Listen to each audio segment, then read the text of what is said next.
সাংগঠনিক শহর, সাংগঠনিক জেলা এবং অন্যান্য যারা বিধানসভা আছে সমস্ত জায়গা সনাতনী হিন্দু ভাইয়েরা এই বর্ণাঢ্য শোভাযাত্রায় সামিল হবে।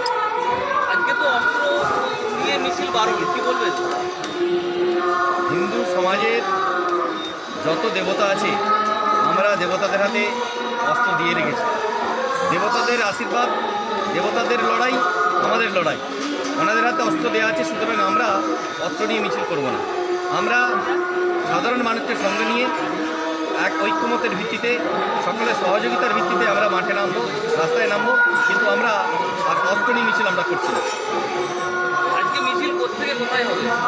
আজকে মিছিল বাড়িরঘাট থেকে শুরু হবে।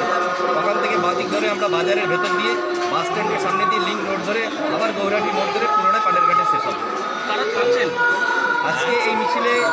মূলত আমি থাকছি, তার সাথে সাথে গোঘাটের বিধায়ক সম্মানীয় বিশ্বনাথ কারক মহাশয়, আর এখানকার বিধায়ক জনপ্রিয় লোকপ্রিয় নেতা সম্মানীয় মধুসূদন বাগ মহাশয় থাকছে।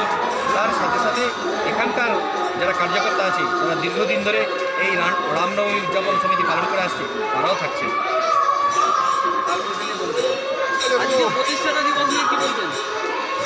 আজকে ভারতীয় জনতা পার্টি একটা বিশেষ দিন, যে দিনটাতে ভারতীয় জনতা পার্টি প্রতিষ্ঠা হয়েছিল 1980 সালে 6 এপ্রিল ভারতীয় জনতা পার্টি প্রতিষ্ঠা হয়। সেই উপলক্ষে আজকে আরামবাগ সাংগঠনিক জেলা অফিস সুন্দরভাবে হয়েছে। সাথে সকালে আমরা তুলে নিয়ে পতাকা উত্তোলনের মধ্য দিয়ে আনুষ্ঠানিক শুভ সূচনা করেছিলাম অনুষ্ঠানে। তারপর ওখানে আমরা পার্টির প্রতিষ্ঠা দিবসের ইতিহাস আমরা আর আমাদের কর্মী কার্যকর্তাদের কাছে তুলেছি। ওখানে মিষ্টিমুখ করা হয়েছে। তারপরে শেষে রাত্রি আমাদের পার্টি অফিসকে আরও আলোকসজ্জায় সজ্জিত করব এবং ভারতীয় জনতা পার্টির কর্মী এবং কার্যকর্তা যারা আছে তাদের সকলকেই আজকে রাত্রে যে অনুষ্ঠান আছে সকলকে আসতে বলা হয়েছে। মহাসমারোহে ধুমধামের সাথে পার্টির প্রতিষ্ঠা দিবস আমরা পালন করব।